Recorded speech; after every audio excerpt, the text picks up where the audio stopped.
And now back to Just Energy Radio with Dr. Rita Louise. Hello and welcome back to Just Energy Radio. I'm your host, Dr. Rita Louise, and thank you all for staying tuned to the second hour of the show. This hour of the show is brought to you by the Institute of Applied Energetics. That's www.appliedenergeticsinstitute.com, where you can jumpstart your intuition today by downloading their free 50-page guide. And if you haven't taken the chance to download my movie off of Amazon Digital Downloads, Icon Deconstructing the Archetypes of the Ancients, it is available for purchase, as well as my brand new video short, In the Name of God. In this hour, we're going to be speaking with Marc Allen about his book, Tantra for the West. We're going to find out all about that one. Let me tell you a little bit about Marc and get him on the air. Marc Allen is an internationally renowned author and speaker who studied Tantric Buddhism with a Tibetan teacher at the Nyingma Institute in Berkeley, California. He is the author of several important books and co-founder and publisher for New World Library, one of the most successful independent publishers in the United States. So please welcome the author of Tantra in the West, Marc Allen. Hey, Marc, how are you? Hi, Rita. I'm fine, thank you.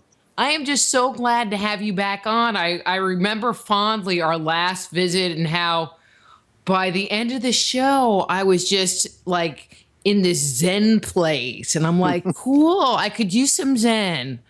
I think we all could use a little Zen. Yeah, it just means relaxing your mind, I think. Yeah, I don't do that good, but I should come hang out with you more often, and then I could be in that place. There's a wonderful old blues song I sing sometimes that it's perfect. It's Zen. It's a Tantra for the West, in a way you could say. And it's just relax your mind. It makes you feel so doggone fine.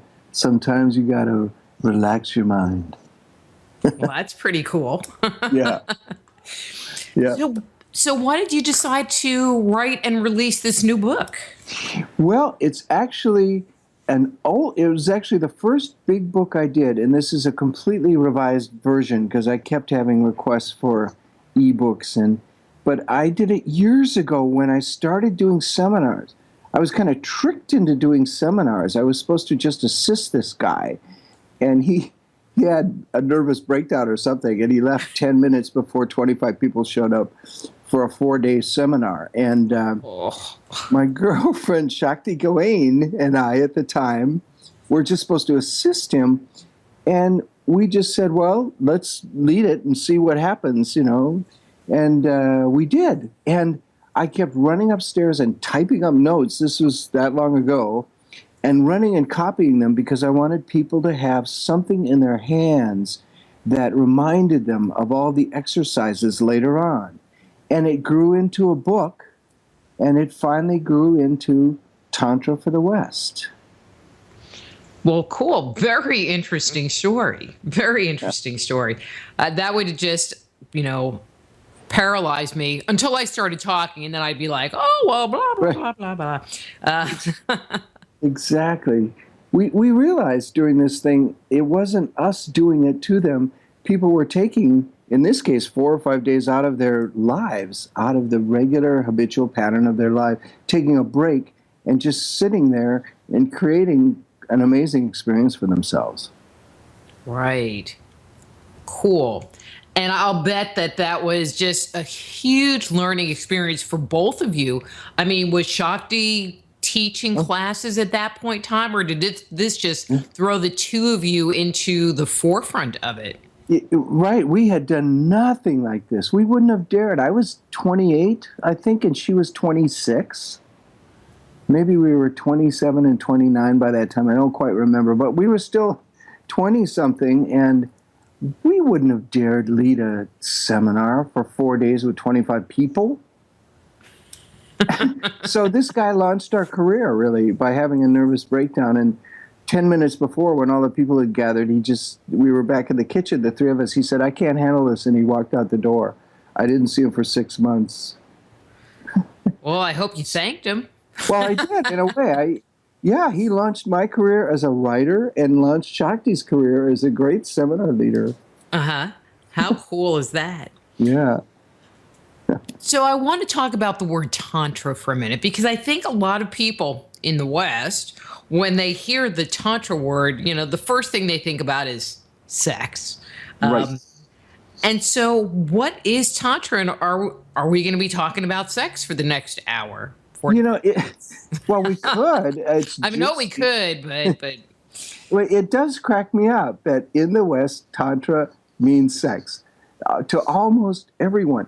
But if you go study Tantra, where the word came from, if you study the Eastern teachings from India or Tibet, it means a much broader thing. It includes sex, but finally, after 3.5 years at this Tibetan center in Berkeley, trying to figure out what they were talking about when they were talking about Tantra so broadly, I finally realized what the root of Tantra is the practice or the yoga, if you will, of every moment of your life.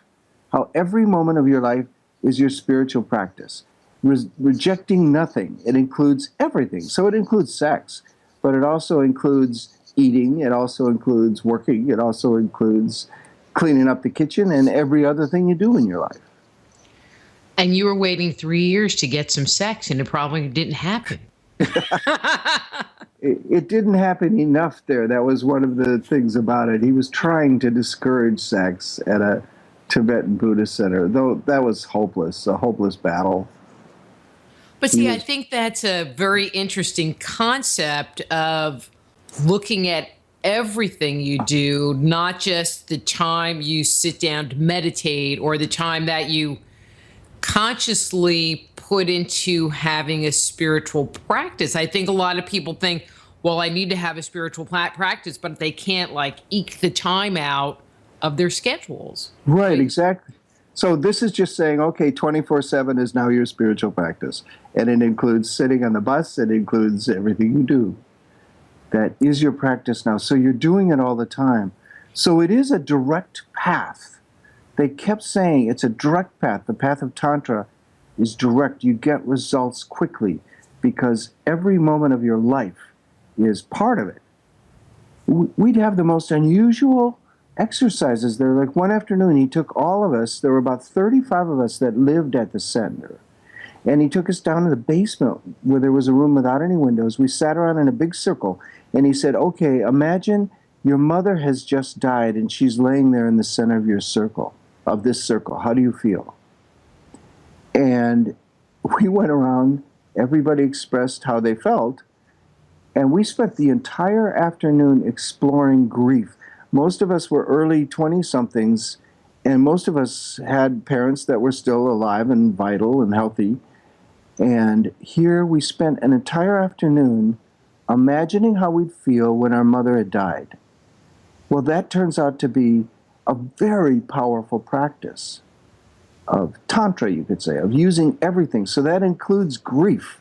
It includes your pain, your suffering, your sorrow. It includes every moment of your life, rejecting nothing. And he'd constantly say, what is now, as I think about it, it's very scientific. The teachings, the ancient teachings of Buddhism and Hinduism have, in the last 100 years, completely merged with science, Western science. Buddhism has said for 2,600 years, everything has an outer and an inner and a secret level. Everything, meaning any object, anything, any feeling, even your grief, say, when your mother dies, any feeling, everything has an outer, inner, and secret level. The outer level we see, we express it in our body and other people can see it. The inner is what's going on inside our body then. And they've taught for generations, if you go deeply enough into that inner, you get into the secret. And the secret is the incredible, wonderful secret of our existence. And that's exactly what science has done in the last 100 years. They've looked at this supposedly solid, concrete reality and gone in it and in it deeper and deeper and deeper until they've finally come to, quantum physics, that we really are all one in this quantum field. On we really are composed of these atoms and subatomic particles that are almost all empty space. The scientists have gotten right to where the spiritual teachers have been in India for thousands of years. In Buddhism, they even chant, form is emptiness, emptiness is form. It's all empty. Don't you think that that's cool that science has finally looped all the way around to come back to addressing traditions that were known thousands of years ago? It is amazing. It's amazing what people in India and Tibet, through just meditation, long, lengthy periods of meditation, they realized the universe is emptiness. It's empty at its core. And it took science, several thousand years of scientific investigation and very different tools to come up with exactly the same findings. But it also speaks so much to the intellect of our ancestors. I mean, if you think of Hindu cosmology, I mean, that goes back into the ancient BC period where Yes. they were talking about these concepts. And, I always joke around, we were one step out of a cave, according to scientists. And we were having these incredible insights into the reality. Right. Let me ask you this. You were saying that this is something that we should do 24/7. So I'm just going to throw out an idea. So I am doing my dishes. So how would I make that? How would I transform that into being more of a spiritual practice? There's several ways you could do it. One is the one people are always talking about now, about mindfulness. It's become such a buzzword. Just being mindful, just doing the dishes, just doing one thing at a time and focusing on it and letting your thought go, but focusing on the one activity. That's a wonderful practice. Now, a more traditional Tibetan practice is to think about it. There's different paths for different people. Some have very good active minds and need to get there through thought. Others are more emotional and can just get there through feeling and through being here in a moment now. But for the more intellectual types, they can reflect on every activity has its outer, inner, secret level of being. Okay, what's the outer level? I'm doing the dishes. My body is picking up these dishes, rinsing them out, doing whatever I'm doing. What's going on the inner level?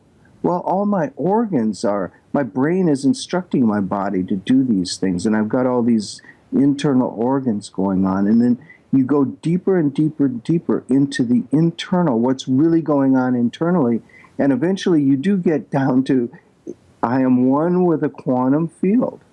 The quantum field, the one energy of the universe, is right here, right now, doing these dishes. We're completely connected with all that is. The scientists have gotten very metaphysical in the last 100 years. I often think, 200 years ago, most people would have thought the metaphysical types were off their rockers, saying we're all one. Well, we're obviously not all one. We're obviously very separate. That's what we see. That's the outer level. But once we get into the inner level and get deeply into it, we then have that breakthrough, that scientific discovery that we are all one. We're this integral part of an amazing universe with this phenomenal body of trillions of cells working in perfect harmony. That's who and what we are in reality. Isn't that cool, though? Yes, it is. It's incredibly cool. Life is amazing. It's phenomenal. Stars have exploded, and the gases get together and form these planets, and the planets end up forming these people with DNA in every cell of our body. That's a phenomenal mystery and bit of magic. But it seems like with these kinds of practices, you can connect, I'm going to say, to that intelligence, to that force that kind of underlies everything. Yes, exactly. You can directly connect because we are part of it. We are part of a great intelligence, a great force. We all have complete access to it because it's who and what we are.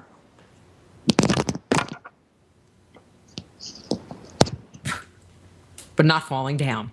Kind of talking about, we were talking about doing, taking the mundane, taking everything in our lives and having that be part of a spiritual practice. And I had a question, but I think it really ties into this topic, that there are so many people in the world who, they're just not satisfied with their jobs. They have jobs and they want to quit or they want to move on to something else, and they're just not happy. And so by incorporating this practice of taking what you're doing and making it be part of a spiritual practice, would it make, I'm going to say, work be more palatable? It really can. It really can. It's a great practice just, to try to do what you love, but also to love what you do.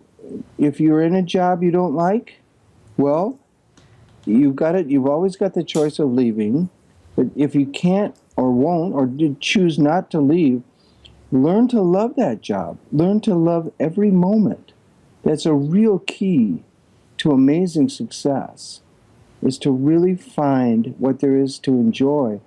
If your job is cleaning bathrooms, be the best bathroom cleaner you can be. And really find the zen or the tai chi of bathroom cleaning, Turn it into a dance. And I agree with you 100%. And I'm going to share my experience very quickly. I was trying to find another job and I was in that really cranky place. And I must have read something that said, you need to love what you do or you're going to be stuck. And I just, the next day I went in and it's like, what do I need to do? And I just got into the work and just, kind of left all my whininess behind. And within 2 weeks, I had another job. Yeah.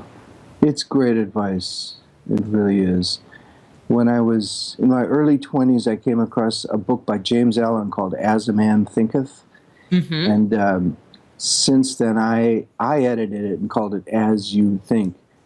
And it's a very popular book written in 1904.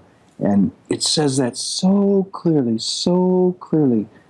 It even says, look at two young people at a job that's, say cleaning bathrooms as an example. He almost uses something like that. But, one feels resentful of their low pay and so does a poor job and that's it. The other does the best that he or she can and really cleans that bathroom and in fact starts investigating, looking at what they're working with and realizing they could use far better chemicals and far better earth-friendly things. And they go tell their manager that. And what happens? He says, look, 5 years down the road, the one will still be stuck in the same dead-end job. The other will be doing something amazing. Mm-hmm. And is that a way that we can create that reality? Definitely. That's a perfectly wonderful path, is to look at your work in the world and absolutely make it the best you can be and transform it into your spiritual path. That's part of your practice. Your spiritual practice is whatever work you're doing. So how do you do it? You do it the best you can be. I have this fantasy life where when I'm doing something, I'm doing it like for the Olympics, in an Olympic, with an audience. Like even when I'm filling my jar with water from my water thing, I do it without spilling a drop.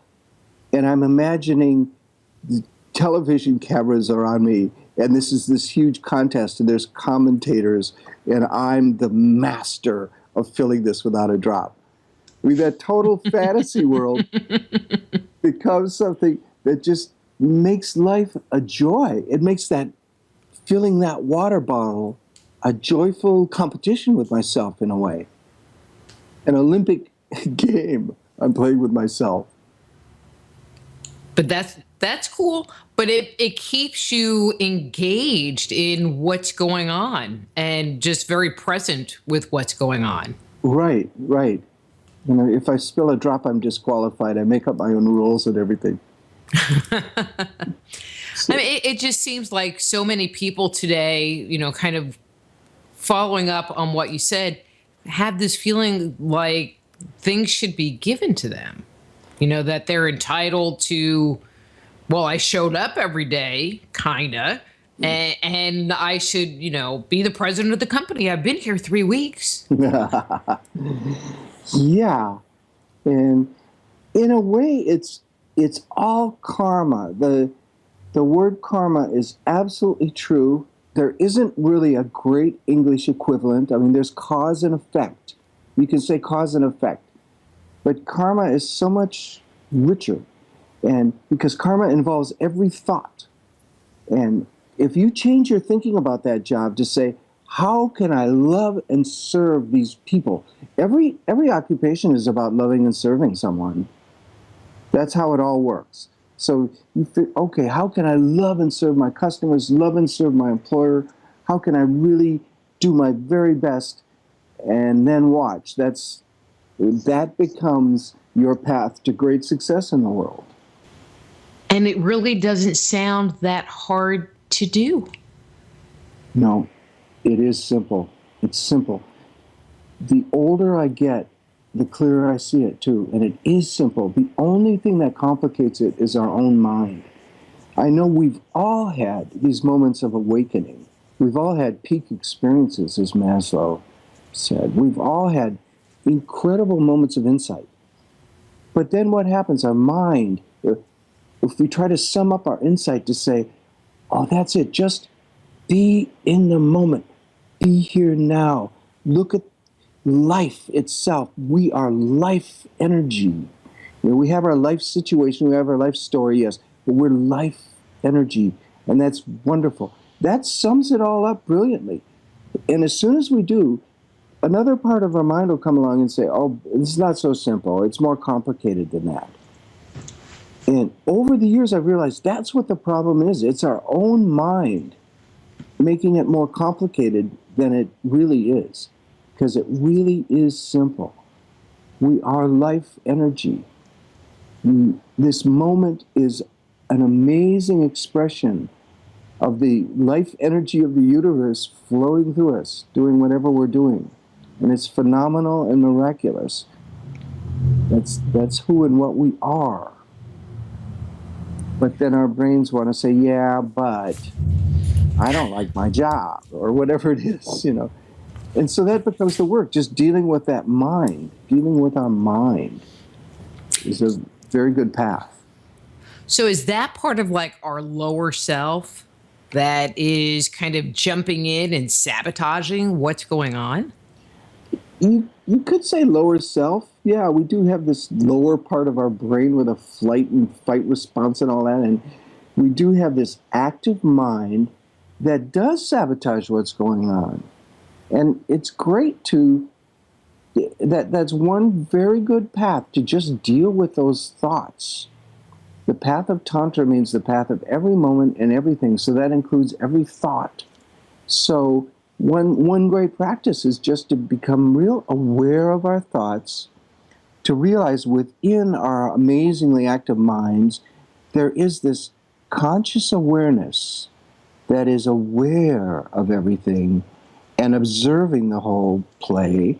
And then there's all these different voices that come up. There's an inner critic with a lot of people. There's a pusher with a lot of people. There's all these various, some people call them sub-personalities or inner selves. And so we can just deal directly with them.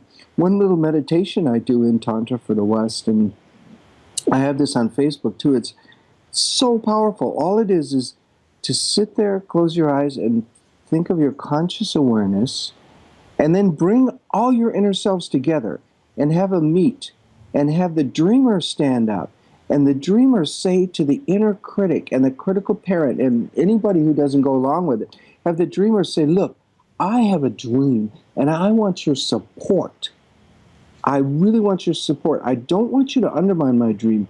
I want you to show me how best to realize this dream. So inner critic, I want you to be an ally. I want you to be on my side. I don't want you to undermine my dream. And you just let the dreamer dream then. And then you bring in that critic to help you put the foundation under your dreams. The more pragmatic part. Right. Right. The inner critic is a great ally. Like in writing, it's a good example. When you write something, so many people, they write the first sentence of something, and immediately the inner critic is there saying, oh, that's a terrible first sentence. And often then they're blocked. And that's what writer's block is. The inner critic has become dominant over the creative writer. So you got to put that inner critic away. Say, go away, and lock them up in a closet or something. I had one writer had that image. Get out of here. I need the dreamer. I need the writer. I need the creative person out front. And I'll write for a while. And then I'll invite you back. Then you write for a while. Then you invite the inner critic back. And the inner critic says, that's a terrible first sentence. In fact, that whole first paragraph is terrible. So is the opening. You know. But then maybe here in the middle of the second paragraph, there you go. That's the place to start. And your inner critic becomes a good editor and an ally. And every good writer has that critic that's turned into a great editor. And that's how the process is. You get the critic to support you in your dreams, not undermine you. I just wish my inner critic could spell better. That'd be really good. Yeah. You don't need to spell that anymore with spell check. You'd be surprised Well, how bad you can still spell. Right, wrong. That's true. Right spelling, wrong word. You know, but it's like, well, that looks right. Whatever. Almost every writer can use a good editor. And so it sounds like you're not trying to get rid of that part, but maybe recognizing it for what it is, or having it take a step back and give you the opportunity to let it come back in afterwards. Yes. Yes, you're not trying to get rid of anything. Every part of us is exactly what it is, and it's okay. Every part of us we can accept for what they are. And then by looking within and dealing with all these inner selves, it's a matter of, it's called voice dialogue in therapy, but a matter of talking with our inner voices and getting them on the same sheet of music. Get that critic to support you in doing what you want to do. Don't have it be this snide thing to undermine you. If you have an inner skeptic, well, maybe they just need to be quiet, because I don't see the value of skepticism. I see the value of criticism. Criticism can be incredibly helpful and valuable. Skepticism, I've never seen an example of good skepticism. So I've just told my inner skeptic, forget it. I don't go there. But I can see. Oh, go ahead. Good. If you can see a value. I can see a value of a skeptic, because they might make you stop and go, well, I'm not so sure about that. My skeptic jumps in a lot when I write, because it makes me dig deeper to prove the skeptic wrong. All right. Whatever, wherever the appropriate part is. That's good. Yes, that's a very good use of your inner skeptic then. Very good. Yeah. Kind of a pain in the butt sometimes. It's like, well, I don't know about that. Well, prove it to me. It's like, rats. Mm-hmm. It's good enough. Yeah. For us, we're talking about kind of connecting to ourselves, connecting to our spiritual practice, but when most people hear the word spiritual practice, and now, Tantra equals sex, spiritual practice equals meditation. How does meditation fall into opening yourself up to connecting with that deeper part of yourself? Meditation is just one thing you can do among many, many, many other things. Mostly, what I mean, even when I say spiritual practice, I mean therapy. When I left college, I was a mess, physically, emotionally, and mentally. I had periods of depression. I had all this anxiety in my early 20s and late teens, and I did not like it. I wanted to get rid of it. And that's why I ended up wandering into a Tibetan center for almost 4 years, and I went into a Zen center for almost a year and wandered around trying to find some relief from this anxiety. And I found some relief. I found the study of Buddhism or different things is really very good therapy. It's very practical, pragmatic therapy. Even Einstein said Buddhism is the only so-called religion that holds up to modern science. And it's not really a religion in any sense that we think of a religion. There's nothing to believe. It's a great therapy. It's psychology and philosophy, but it's therapy to help make your life better. That's what I wanted. And that's where this book has resulted from. My going from inner turmoil to inner peace. Okay, how did I get there? I ended up trying to show everyone how I got there in Tantra for the West. Well, and for people that shy away when they hear a word like Buddhism, because it's a religion, and you just shared that it wasn't a religion. But could you kind of give just an overview of what their philosophy is, or what they're about? Yeah, Buddha was this brilliant mind that came out of India about 500 BC. It was an amazing time globally because that's when the Greek philosophers were around, Socrates and Plato, and the blossoming of Greece. And it turns out, I think there was a lot of connection between Greece and India. There's a whole side, we're just publishing another book about it, about where the two meet and how the Greek philosophers were influenced by India and the Indian philosophers by the Greeks. And so it's all very interesting. But Buddha came along.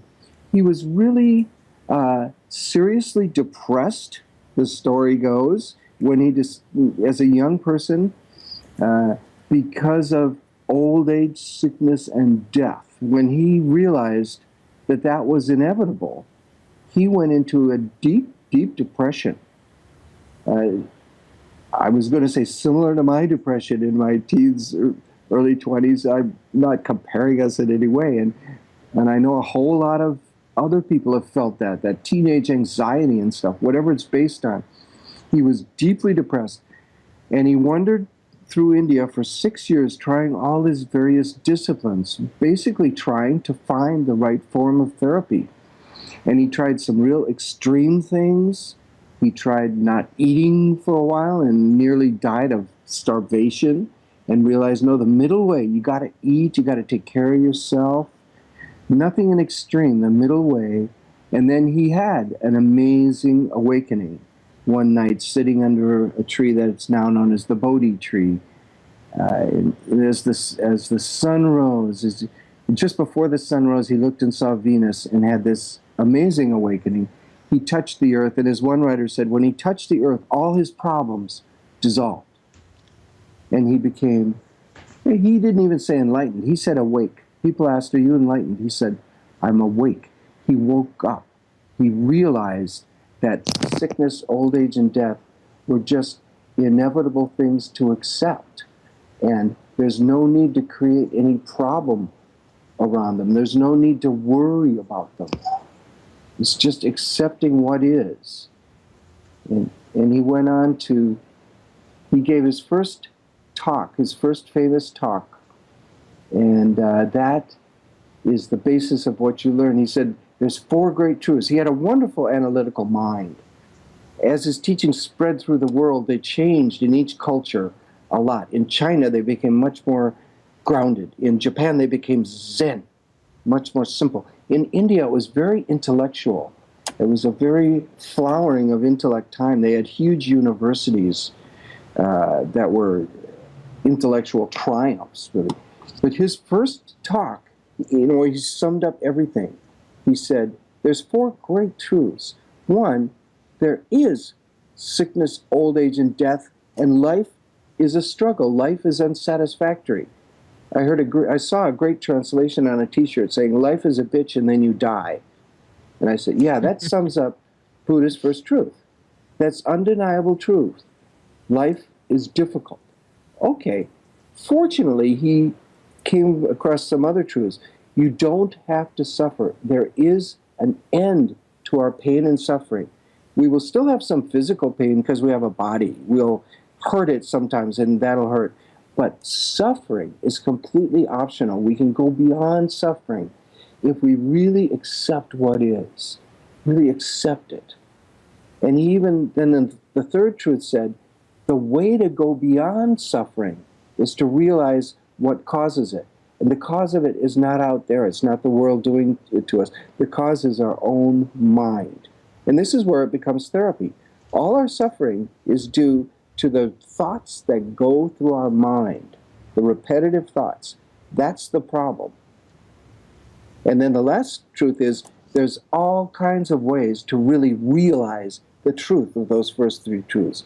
There's all kinds of paths for all kinds of different people.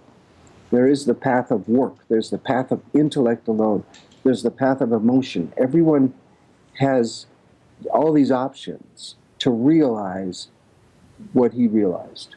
And that's the basis of Buddhism. And that whole point about just accepting what is, because there is so much stuff that we can't change, or and so there is that part, or doing something to change it if that is what you can do, which a lot of people are very resistant to. Yeah. There's that great prayer in AA that could be totally Buddhist. Grant me the serenity to accept the things that cannot change and to know what things can change and give me the strength to change them. That could be pure Buddhism. That's right out of the 12-step program of AA. And so you were talking about, the things that we can't change, one of them being our health. But then there's the whole concept of the things that we put into our body. I mean, there's so much talk today about GMOs or, nutritional content in the food we eat, or people that survive on fast foods. Does that make any kind of a difference? I have a whole chapter on health. It's very deep. Like everything else, if you look at the outer, inner, and secret levels of what's going on, it gets very deep. Because our health, when you look at our body, I firmly believe from my experience, it's not so much what we put into our body. It's what we're telling ourselves as we're putting this into our body. It's far worse. We can have the greatest diet in the world, but if we have a lot of fear around our food, that can really affect our health. I think fear is one of the main causes of cancer and other serious health problems. If we're constantly emotionally fearful, our body is filled with, I just heard some brain scientists talking about all this, we're literally filling our body when we're fearful, when we're in that flight or fight response back in our brains, we're filling our body with toxins, and it's fine for a short period, but if it's sustained, it's very bad for our health. So I think it's far better to eat a McDonald's burger and say to yourself, this is great for my health. I am in perfect health, physically, emotionally, mentally. I am every day in every way I'm getting better and better. To say that than it is to eat a bunch of raw carrots and say, oh boy, maybe this has pesticides. Who knows if it's really organic or not? Or to sit there and say, oh God, I'm having to eat more raw carrots.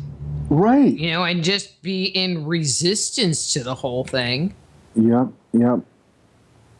Let me ask you this, because this is something that I think is a very interesting phenomena, where there are people that are vegetarian or vegan.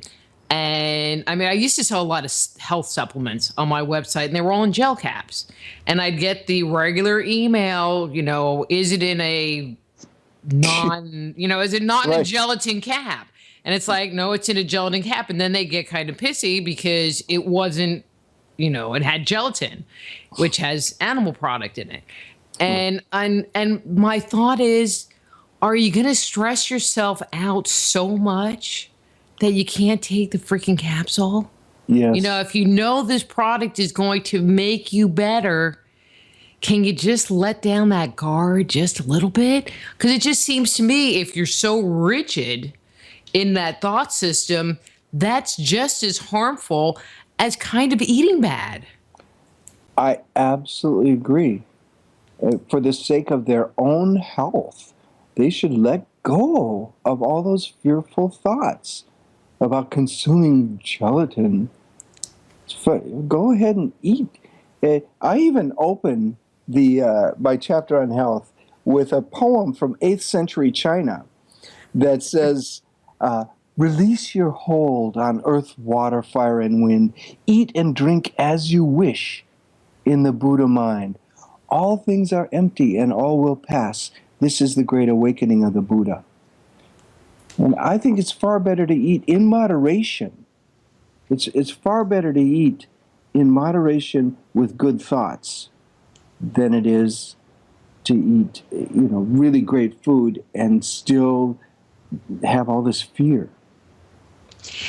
If you're being in your spiritual practice, your 24/7 spiritual practice, and you're now connecting more with your foods, do you think people will start to feel, I guess would be the right word, that when they're eating a quarter pounder with cheese, that it just doesn't feel right, so they might decide to really not eat that anymore? Like, do you think that it would create a change in what they decide to put in their body just by communing with it? I've sure found that to be absolutely true in my experience.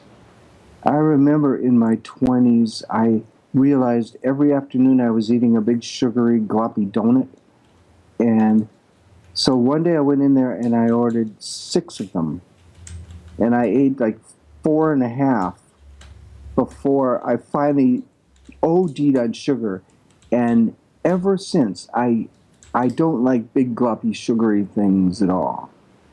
And I know in terms of eating meat and things, if you do tune into what your body really wants, you end up eating lighter. At least I do. I'll eat meat. My wife is Brazilian. She loves her meat. But I eat lightly, small portions, a little bit, everything in moderation. That may even include a little excess in moderation. But you enjoy that little bit of excess entirely, I'm sure. Oh, yes. Definitely enjoy it. But I guess you recognize it too, and don't condemn yourself for anything. Having it. Right. Yeah. Right. So many of our religions are teaching people this guilt. And the guilt is not only unnecessary, in my opinion, it's bad for your health. We should embrace ourselves as these amazing, phenomenal creations of this phenomenal universe. And if you've killed somebody, if you seriously abused somebody, you should feel guilty. But if you haven't killed anybody and you've really tried your best in relationships not to hurt other people, then you don't have anything to feel guilty about. Let it go. Don't worry about it so much. So are you kind of talking about intentionality? Like if someone gets hurt, but it wasn't your intention to hurt them, we should let it go? Yes. I think we should let all guilt go unless we've really violated someone else.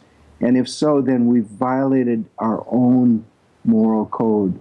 We all have deep within us, because we are one with everyone else. We're born loving people. Look at babies, how much they love other people and they love animals, and how guilt-free they are. This whole concept of original sin, I think, is really sick. You look at a baby. I looked at my son when he was born. I remember just staring at him and thinking, there's no sin there. The church teaching I grew up with is wrong. There's no sin in being born. Being born is a wonderful miracle of life, a phenomenal, miraculous, wonderful thing, and we should celebrate it. And we're all part of this amazing life energy, and there's nothing to feel guilty about. But see, that's good. Because I think most people want to be good. Although I have to tell you, recently, things that I see in the news, I'm a little bit of a Facebook junkie. Things I see people posting on Facebook, I find really disturbing. The fighting with the police and these videos of kids beating each other up and people just standing there watching it and filming it. And some of the things that it seems like we're doing to each other are very bothersome to me. Uh-huh. And yes, they are. When you go there and focus on that, it's true. Humans have been horrible to each other. We have a long way to go before we achieve some kind of global peace and prosperity or something. We have such a long way to go. And we do need to start with ourselves and find an inner peace ourselves, because it doesn't do any good. I'm not saying we shouldn't confront problems and be aware of problems. We really should, and we are. We usually don't need a lot of information to understand what the problems are. So we accept the problems, but then we also can find a peaceful place within that says, well, that's what is too. Some people are total jerks. Some people are violent. Some people are creating horrible, horrible karma for themselves and hurting other people. And that's sad, but I can't let it destroy my inner peace. It is what it is. And so part of this, what I'm hearing, is we really need to be responsible for ourselves and our space, and what they do, whoever, is their responsibility, and we need to kind of take a step back and separate ourselves from that. Yes, though there are times to really engage then with other people. If you see two kids fighting, there's definitely a time to step right in the middle of it. I have literally done that. I've literally stepped in between fighting people with calmness and just said, don't stop. Don't go there. Why are you fighting? Let's talk about this. And there's times to do that. But for me, it always does just come back to the same thing of, I want freedom from anxiety, and I found there's all kinds of ways to let our anxiety go and be here now and accept this moment, accept what is, and realize that we have, underneath all this turmoil of life, there is this deep, vast reservoir of inner peace within us that we can find and keep remembering throughout our lives. Wise words, my friend. Wise words. So as we work on ourselves, do you think that this will spread, around the planet? How do I want to phrase? I think there are so many people that are looking and want to have fundamental change. I think there are so many people that are desiring to have peace, that are desiring to have happiness in their lives. And, there's a portion of them that don't know how to do it. And then there's this other group that don't know how to do it, but in a different way. Okay, that didn't make any sense. No, I know what you mean. No, I really think there is, you could call it a great awakening that's happening. I do think there has been a major shift that is happening. It is the perennial philosophy, the wisdom of the great enlightened beings of that goes back thousands of years. There was always just a small few that really got it and that really lived lives of inner peace.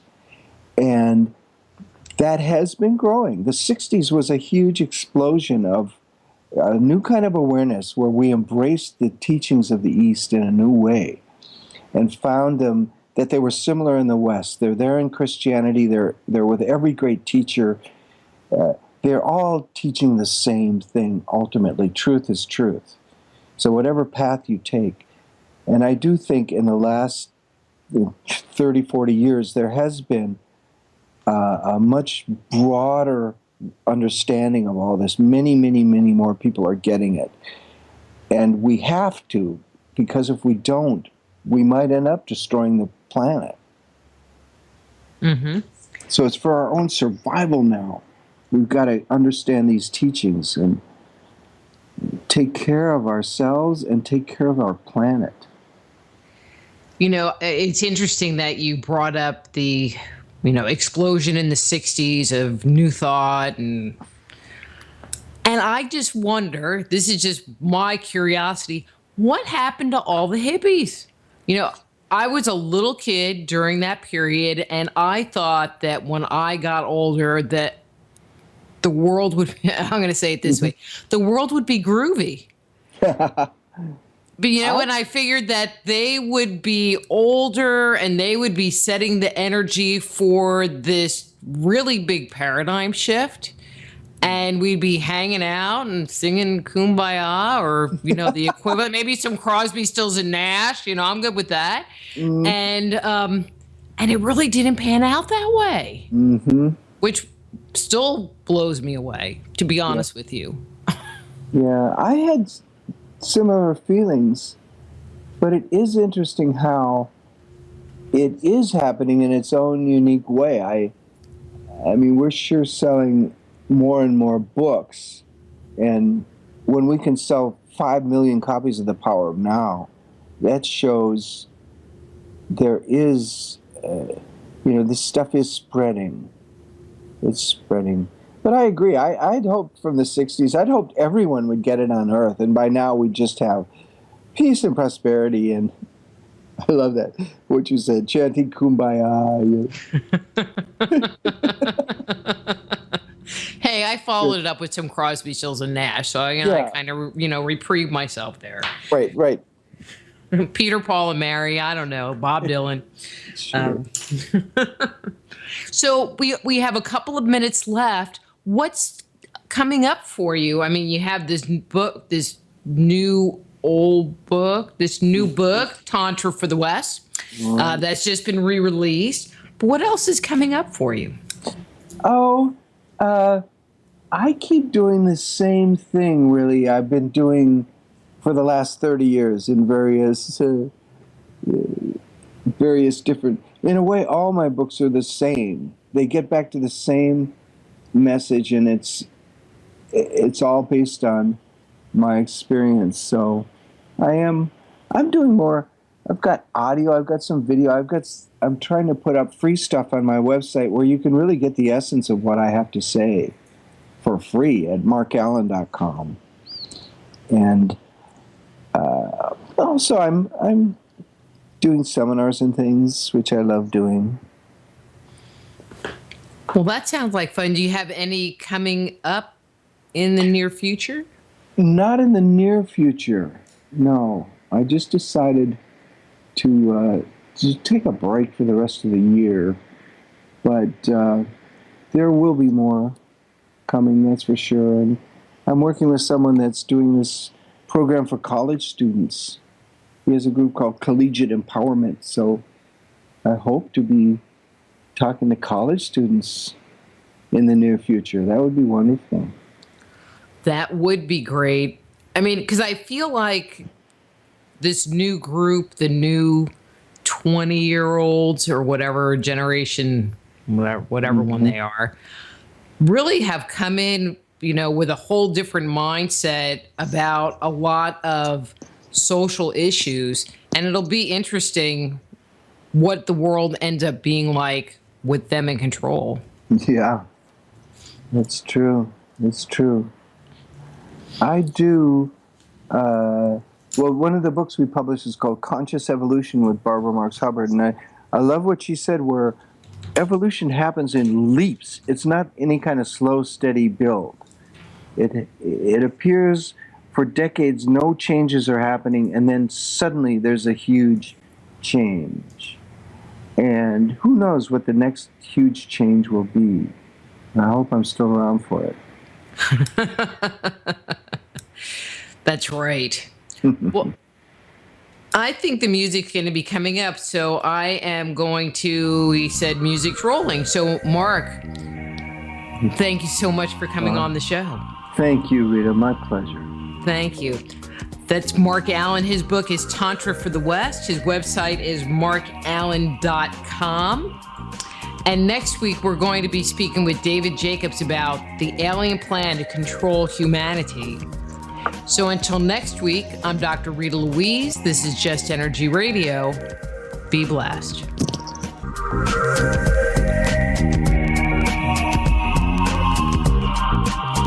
Join host Dr. Rita Louise each week at this time for Just Energy